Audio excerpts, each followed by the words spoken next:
Today's video will be all about me sharing with you guys out there how I am currently training with our heel exercise. Sharing with you the various skills that I needed to learn my dog in able to have a better heel.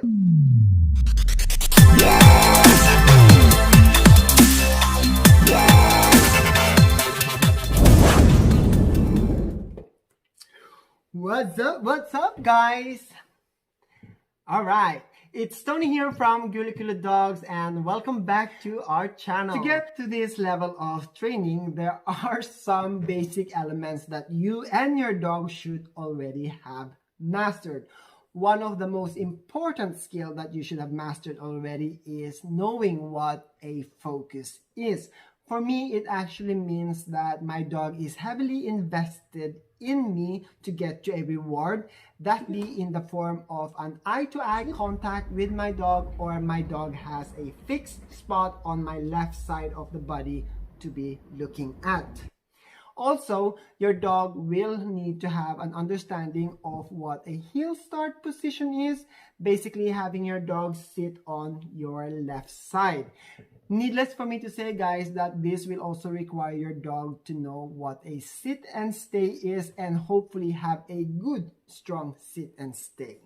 Now, from experience, guys, I see a lot of people not training the heel start position properly, allowing for the dog to make a lot of mistakes along their training, only to have to correct the body movements or attitude later on. So be very, very precise of what it is you are training and how you want your dog to be acting or sitting on your left side. Bear that in mind. Keep those criteria up and running at all times. Having built up a good reward system is also a must-have for any exercise or training to properly work, because you really need that bond with your dog. And your dog needs to know that there is a reward at the end of the day. So know what it is your dog wants and cultivate from that. Now, dogs like Ukami, who has a tendency to get very high on the ball expectation, it is very important for me to have at all time control on that reward. In this case, the ball. Also because I love to play tug with her. I love to reward with tug. It keeps that energy high, leveled up, because that is what she wants and that is what I want to give her. However, it really needs to be in control. And who is in control? Of course, it has to be me. This is the main reason why I actually structured a ball control exercise for us to be working on. So now let's just get on showing you guys the different skills I had to learn Ukami prior to getting a better heel. So you guys might be noticing that Ukami's tail is pointing downwards a lot and not like that. Anyway, this is because we've been swimming earlier that day before filming, and it caused, I think, what you call a limbered tail. Yeah, I think that's what it's called. So it's just, that's the reason, okay? So as shown in the video, one of the many things that Ukami had to learn was knowing how to target the inside of my hand with her head. This is actually to give a better head position, not only during her heel start position, but also while in heel. Another method that I used was to have a scotch tape on my thigh, training her to nose target that specific spot, allowing me to do the same thing, have a better head position, not only in the stationary position, but also while heeling.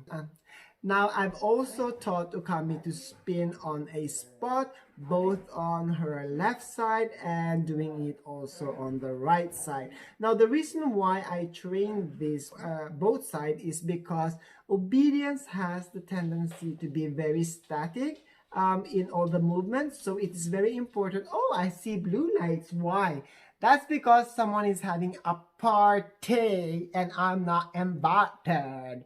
Anyway, sorry about that. The reason for training both left side spin and right side spin is because, like I mentioned, obedience exercises has the tendency to be very static, and if you're gonna do the movements the whole time, it's gonna wear off on the dog's body. So it's very important that you balance it out. This will be used to create a structured reward system and also to work with those rear end position later on. Here you'll see me using the spin before she is allowed to go to the reward. This allows me to have a better control of her expectation.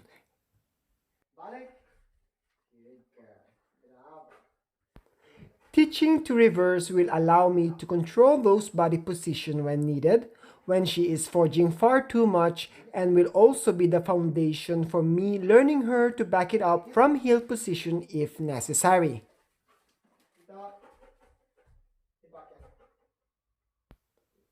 Teaching the reverse orbit around me is yet another skill I use for rear end awareness that comes very handy when I am countering her rear end position and when she is slanting away from me. Now that I've shown you the many skills we use, let's put all those skills in action. So from the heel start position with the focus, I learned Ukami that the heel command means stand up with those hind legs kicking up. This is to maintain our locked forelegs and so that she will not lunge forward. Still keeping that focus on me is a must.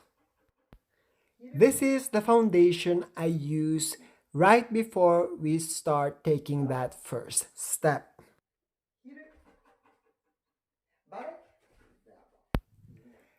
Having learned the reversed orbit, I am now working on controlling her rear end position.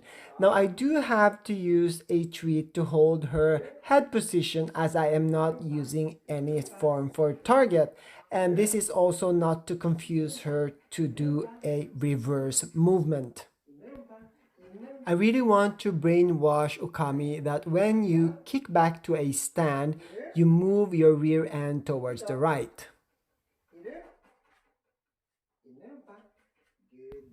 At this stage of training, I could actually just take a step forward. However, I wanted Ukami to be brainwashed with the left and right turns, keeping them nice and tight and all criteria met at all times. Focus, head position, as well as working mode. When I am training this element, I do keep those rear end position very exaggerated, as you might have noticed.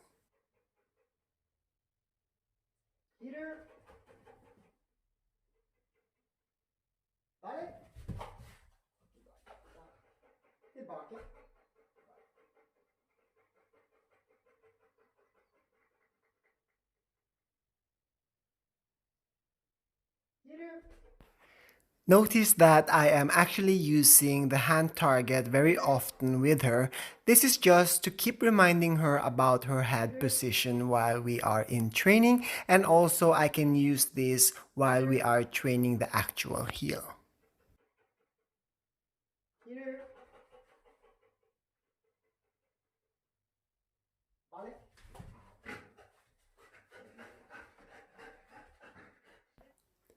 Now that I have all the criteria and structured all worked out, I then start adding the very first step. Learning Ukami to stand on heel command allows us to be synchronized once I take that very first step, avoiding any lunge or expectation to move forward. At this early stage, I build up reward expectation on that very first step I take. Notice that on the very first step that I take, I only take a short step, allowing my dog and me to be balanced out before even starting to walk. Take note that I also use only my left leg to signal my dog that it is heel we are about to do.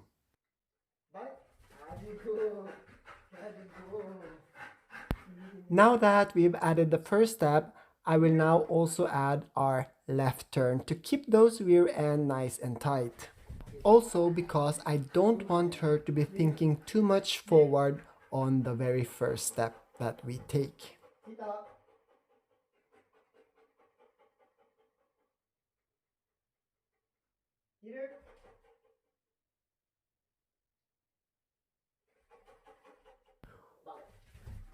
Once those two skills are mastered, I melt them together, making it as one body movement.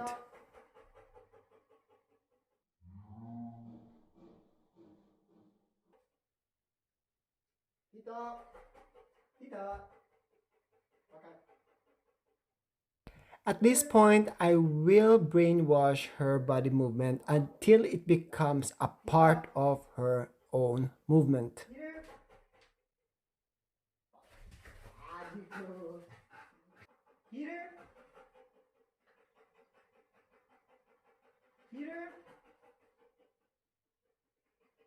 Again, once all my criterias are met up and she is doing very good and I can see that she has an understanding of what it is I want her to be doing, I then proceed to the next level of the training. So there really is no point in healing just to heal when your criterias are not being met. Then it is better to take a few steps with all the criteria met and then reward that heal, which is the correct and proper way to heal, allowing your dog never to misunderstand or fail in what it is you are trying to teach. Once Ukami has an understanding of what the exercise is all about, I then start adding up duration as well as variation of where and when the reward will be coming.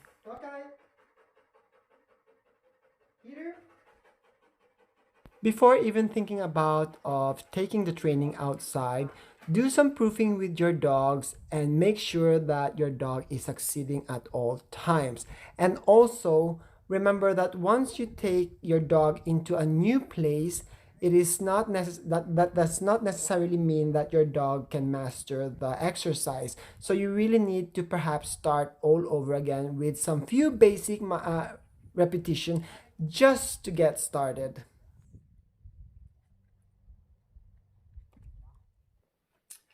So that just about wraps up our training video on how we are currently or how we have been currently working on Ukami for a better heel. Now, of course, there are a lot of things that I could say to you guys because heel exercise is such a big exercise to train. It involves, again, a lot of elements and body movements that your dog really needs to learn. But however, I do hope you found the video informative and to your likings. If you feel like something is missing, do drop us a comment so we are aware of it. Until then, guys, keep those dogs motivated and playful, and we'll see you on the next training video.